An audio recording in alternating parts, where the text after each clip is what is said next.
52 जिलों में हिंसा की खबरें आ चुकी हैं। ये लोकतंत्र में, ये तो हिंसा तंत्र में तब्दील हो चुका है। और आज जिस प्रकार की घटनाएं लखीमपुर खीरी माता बाबा के साथ और पत्रकारों की हत्या की कोशिश हुई, ये तो बड़ा स्तब्धकारी है। आप किस कीमत पर जीत चाहते हैं?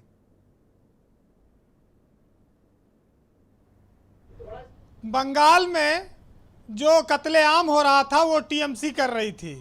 उत्तर प्रदेश में जो लाठियां चल रही हैं वो अराजक तत्व कर रहे हैं। बस आप इसी बात से समझ जाइए कि दूसरे राज्य में बंगाल पे जब इतना बवाल मचा था तो बीजेपी को कितना दर्द होता था। आज वो ऐसे अराजक तत्वों से जोड़ रही है। कितना लोगों को बेवकूफ़ समझती है राजनीतिक दल और सरकारें। लाठियां चटका कर चुनाव जीता जा रहा है तो फिर चुनाव कराओ मत, और लाठी इतनी तोड़ने की ज़रूरत ना पड़ेगी, सर इतना फोड़ा नहीं जाएगा, गोली चलाने की ज़रूरत ना आएगी। भाई लोकतांत्रिक सिस्टम में सरकार ये कानून बना दे कि ये जो पद हैं ये सब सरकार इन पर नॉमिनेट कर देगी, मनोनीत कर देगी। इनका चुनाव का सिस्टम ख़त्म हो जाना चाहिए।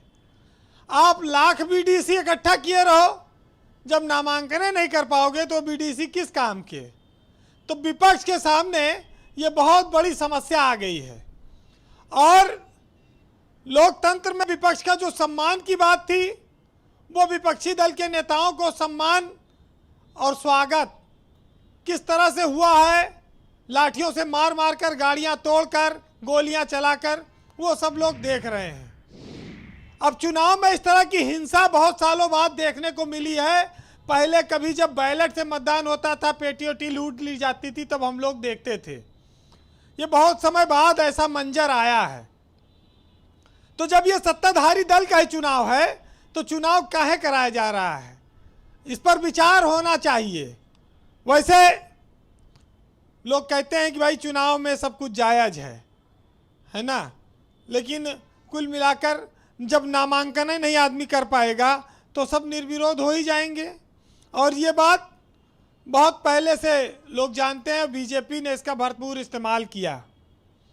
आज जो कुछ हुआ, चाहे समाजवादी पार्टी के नेता रहे हों, चाहे बसपा के नेता हों, या और विभिन्न विपक्षी दलों के नेता जो इस चुनाव में चाहते थे, अगर आप उनका अपमान करके इसे अराजक तत्वों पर डालेंगे और ऐसे पार्टी की जीत मानते हैं तो इस व्यवस्था के लिए आपको भी तैयार रहना पड़ेगा। अपने यहाँ कहा जाता है कि वो जुल्म दूसरों पर मत करना जो खुद न सह सको। तो अगर आप खुद सहने की हिम्मत रखते हैं तो अपना जुल्म जारी रखिए, कोई रोकने वाला नहीं है। हमारे यहाँ कहते हैं कि ऊपर वाले की लाठी में आवाज़ नहीं होती है। क्या इसमें सच्चाई बची है या ख़त्म हो गई? क्योंकि वो लाठी अब दिखती नहीं जिसमें आवाज़ नहीं हुआ करती थी, या वो लाठी चुरा ली गई है, या वो लाठी किसी ने तोड़ दी है, या उस लाठी के प्रयोग पर किसी ने रोक लगा दी है। बड़ा सारी बातें आती हैं, लेकिन बात इस बात की है कि जो पार्टियां लोकतंत्र के सम्मान, महिलाओं के सम्मान की बात कहती थी, वो किसी के सम्मान की रक्षा नहीं कर पा रही हैं सत्ता में आने के बाद।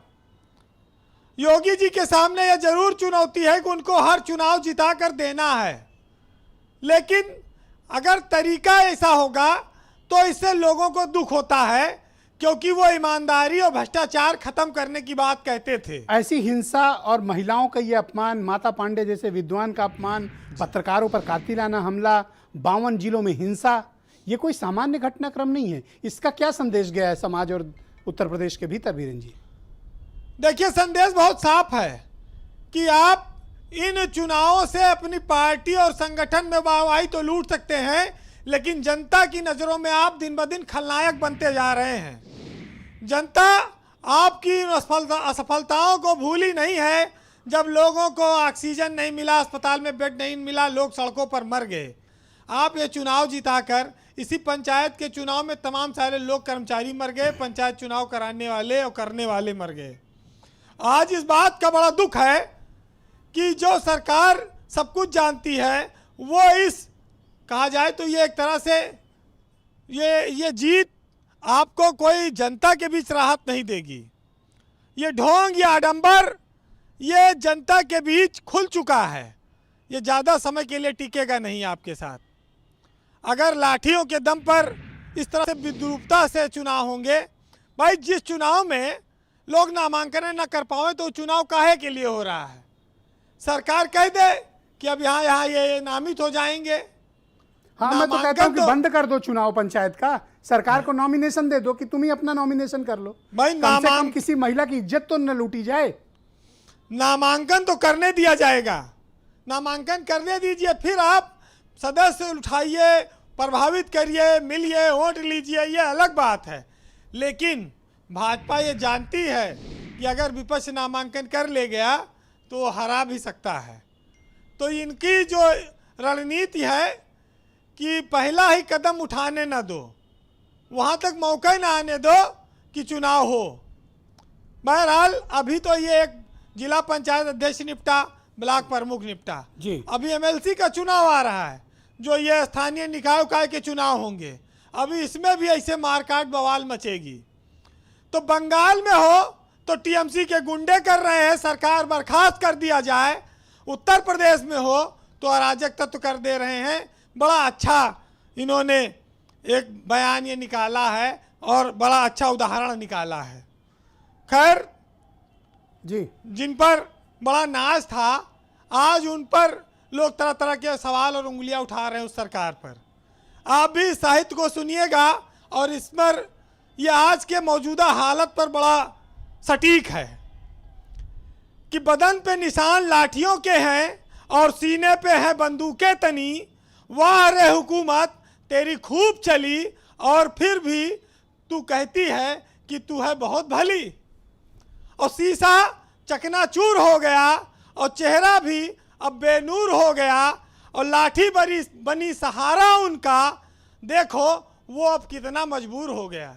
बहुत बहुत शुक्रिया वीरेंद्र जी, आपने बड़ी सारगर्भित तरीके से अपनी बात रखी। बहुत बहुत शुक्रिया।